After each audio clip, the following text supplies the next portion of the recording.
everybody, it's Ann Patchett and Nemo Van Devender at Parnassus Books. We have something we want to talk to you about really quickly.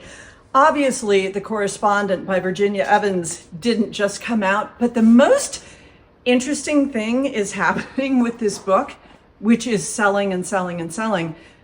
And it's great because it's a great book. But people are writing to me through the store to tell me how much they love this book. Now, I'm assuming it's because I blurbed it, so my name is up here, but you guys should be writing to Virginia Evans to tell her how much you love her book. And you do that by writing to Crown Publishers, and they'll forward it on to her. Like, I'm happy to hear from you. It's wonderful, but Virginia is the one who should be getting the love for Virginia's book. All right, speaking of love, The Loneliness of Sonia and Sonny. Oh, I love this book so much. I love this book so much. This is our first editions pick for October. It is such a spectacular novel, and Karen Desai apparently worked on it for 20 years. And it is about two young people who are from India living in the States, and will they meet? Will they fall in love? Will they be happier in one country? Will they be happier in the other? It just is so beautiful, and you can't put it down. 107 Days, Kamala Harris. I haven't read it yet, but here's the thing that I want to tell you about this book. Do you know who the ghost was? Geraldine Brooks. Geraldine Brooks wrote 107 Days with Kamala Harris. Now, that's not me, putting out insider information about my pal Geraldine. It was in the New York Times, okay? This is a fact. And, oh God, facts, you remember those? Crazy. And it also gives me the opportunity to say that if you haven't read Memorial Days by Geraldine Brooks, one of the best memoirs ever. So after you read 107 Days, read this. And I asked Geraldine what she thought of this book. She said she thought it was great. All right, Brene Brown, Strong Ground. What I want to tell you about this book is it's brown. It's so on theme. I think that's great.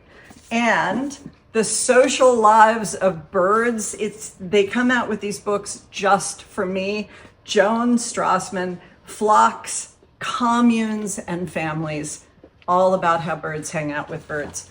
And Lindsay, you're my flock. Oh, You are. Okay. You're my bird? Sure. Okay, Sure. I love that. What's up with me is that this morning I got to explain to Ann Patchett, a person who notably does not have a smartphone, does not have social media, barely has a computer to my knowledge, what chronically online means. And I got to explain that because Patricia Lockwood has a novel out today.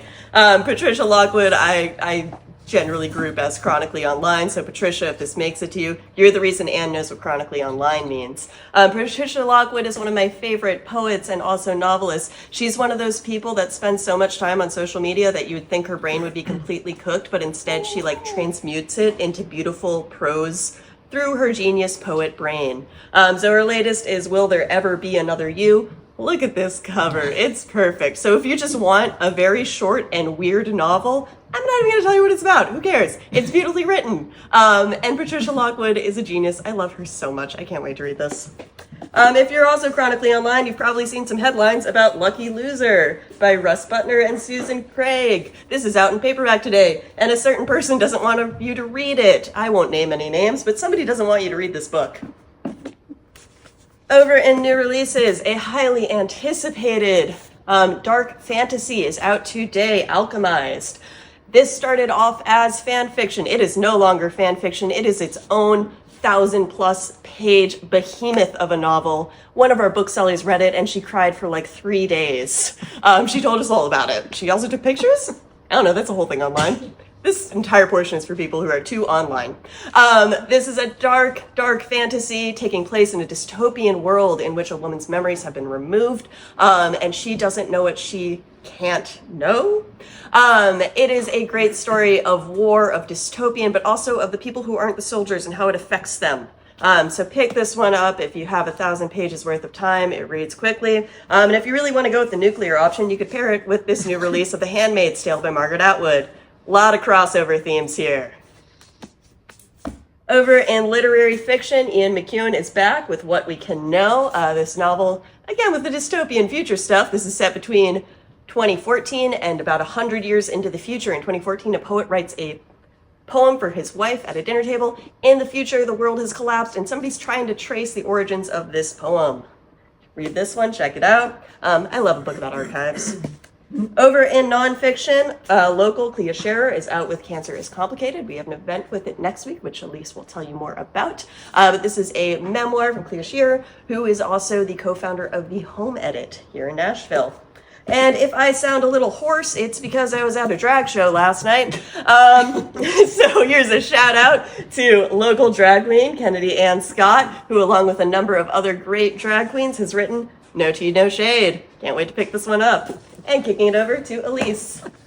Hi, everyone. All right, the party continues. Actually, the party never ends. So tonight, Jenna Levine with Claire Gilmore. This is Road Trip with a Vampire. So there's a vampire, there's a witch, there's a road trip. It's really going to be fun. That's tonight.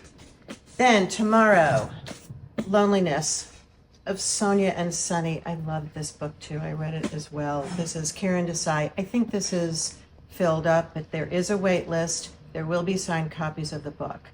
And you want to read it because it's just absolutely beautiful.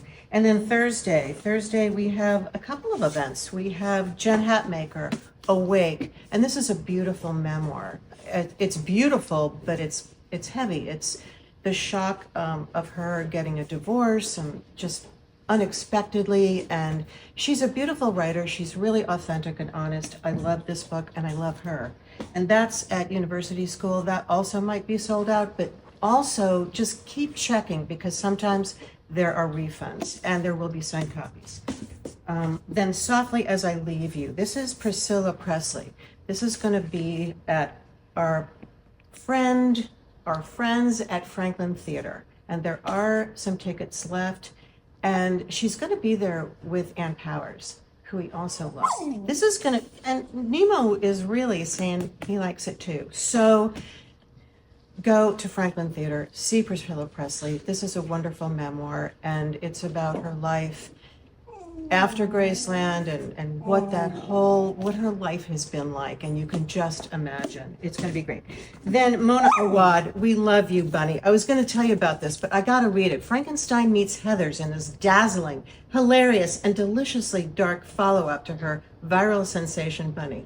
The literary juggernaut, Mona Awad. How fun is that? That's Friday. Then Saturday is Keeping the Light, a story about letting your light shine. And this is Allie Gilkison and Lee Wildish did the illustrations, which are so fun. She's going to be here for story time at 10:30 on Saturday.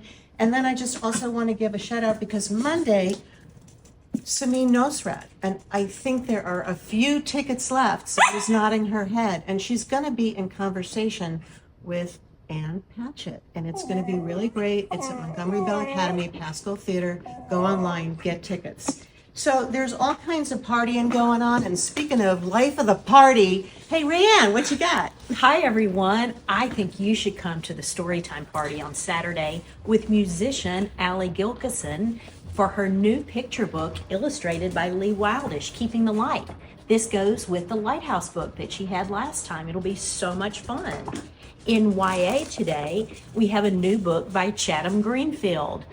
Chatham wrote one of my favorite Parnassus Next picks, and it was Time and Time Again, and now they're out with Try Your Worst. Two girls, rivals from birth, who must prove that someone is framing them for crimes they didn't commit. Then we have Exquisite Things by Abdi Nazamian. It's two immortals looking for love through the centuries, finding it in a queer community at Harvard. And in middle grade, N.D. Stevenson has Scarlet Morning out. This is two orphans who run away with a gang of pirates. The Incredibly Human Henson Blaze, Derek Barnes' first middle grade. He's our amazing picture book author. And this is about a 13-year-old boy who's a football phenomenon who leaves football to focus on justice, angering his small town. It's also a National Book Award long list title. This Way to Happy by Allison Green Myers, about a girl whose family owns an amusement park and now they need to fight to save it. And for sports fans, Tim Green's Rocket Arm, about a boy who goes to a school, a new boarding school, focusing on athletics, but something mysterious is going on. Now, if you love Rick Riordan and Percy Jackson, there's a new book in the Magnus Chase series. It's stories from Magnus Chase. And there's a new book in the Nico D'Angelo mystery series, The Court of the Dead. We have a few signed copies. New in series, some more, A Steeping of Blood is out today by Hafsa Faisal, and this is the sequel to A Tempest of Tea, which she was here for, and we love her. Also, When the World Tips Over by Jandy Nelson, another favorite Parnassus Next pick of mine, is out in paperback today. If you missed it, pick it up. And I just want to say a big thank you to Julie Berry for coming last Friday for an amazing event. We have signed copies of If Looks Could Kill. Love hearing the doggies in the background. Thanks for listening. Thanks for shopping at Parnassus.